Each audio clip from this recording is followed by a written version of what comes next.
जब अपनी खुद की ताकत बढ़ा ली जाए तो दुनिया दोस्ती के लिए कतार में लगने लगती है और यही सब भारत की मिसाइल टेक्नोलॉजी ने कर दिखाया है। भारत का डिफेंस सेक्टर अब दुनिया में अलग पहचान बना चुका है। भारत की मिसाइल टेक्नोलॉजी का पूरे विश्व में कोई मुकाबला नहीं है और अब भारत इसी क्षेत्र में अपने स्वदेशी प्रयासों से एक नई ऊंचाई को छूने का प्रयास कर रहा है। हाल ही में नेवल स्ट्राइक मिसाइल यानी एनएसएम के क्षेत्र में अपनी योजनाओं का खुलासा किया है, जिसने पूरी दुनिया को चौंका डाला। नॉर्वे जैसा देश जो अपने एडवांस नेवल स्ट्राइक मिसाइल के लिए मशहूर है, भारत के साथ अपने हथियार साझा करने को बेताब दिखाई दे रहा है। वहीं भारतीय डीआरडीओ ने ऐलान कर दिया है कि भारत अब अपने स्वदेशी नेवल स्ट्राइक मिसाइल प्रोजेक्ट को गति देगा। नॉर्वे ने भारतीय नौसेना को अपने एडवांस नेवल स्ट्राइक मिसाइल यानी एनएसएम का प्रस्ताव दिया है। यह मिसाइल भारतीय नौसेना के MH-60 हॉक हेलीकॉप्टर पर फिट बैठता है। करीबन 180 किलोमीटर की दूरी से युद्धपोत को यह मिसाइल निशाना बना सकती है। लंबी दूरी से दुश्मन के जहाजों पर ये मिसाइल स्टिक हमला करने में सक्षम है। हालांकि भारत नॉर्वे के इस प्रस्ताव पर विचार करेगा या नहीं, यह फिलहाल स्पष्ट नहीं है, लेकिन डीआरडीओ ने साफ कर दिया है कि भारत अब स्वदेशी एनएसएम टेक्नोलॉजी पर अपना ध्यान केंद्रित करेगा। डीआरडीओ ने मध्यम दूरी की नेवल स्ट्राइक मिसाइलें विकसित करने की योजना बनाई है, जिन मिसाइलों का इस्तेमाल समुद्री युद्ध में दुश्मन के जहाजों को तबाह करने के लिए किया जाएगा। भारत के आत्मनिर्भर भारत अभियान का यह सबसे बड़े कदमों में से एक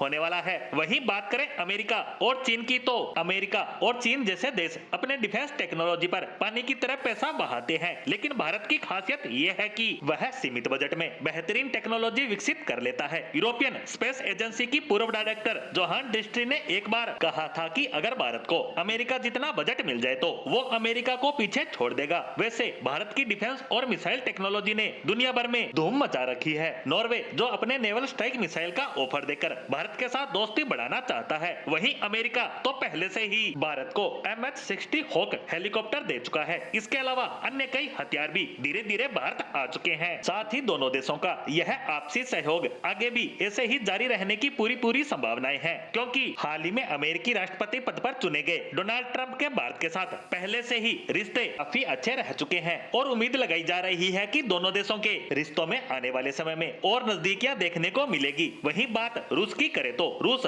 ब्रह्मोस मिसाइल प्रोजेक्ट में भारत का अहम सहयोगी है। वहीं कई अन्य यूरोपीय देश भी भारत के साथ मिलकर हथियार निर्माण के लिए साझेदारी कर चुके हैं या करने को तैयार खड़े हैं। लेकिन इन सब के बीच अहम सवाल तो यह है कि क्या भारत चीन को पीछे छोड़ सकता है। दरअसल भारत की एनएसएम परियोजना चीन के लिए बड़ा खतरा बन सकती है। डीआरडीओ के स्वदेशी प्रोजेक्ट भारतीय नौसेना को समंदर में अभूतपूर्व ताकत देगा। भारत की तकनीक वैश्विक स्तर पर मिसाल बन रही है, तो ऐसे में एनएसएम तकनीक पर भी भारत को पूर्ण सफलता की उम्मीद है। ऐसे में अगर भारत इस क्षेत्र में आगे बढ़ता है, फिर चाहे वह इसमें नॉर्वे का सहयोग ले या फिर अकेला ही आगे बढ़े, लेकिन उससे चीन की टेंशन बढ़ना लाजमी है।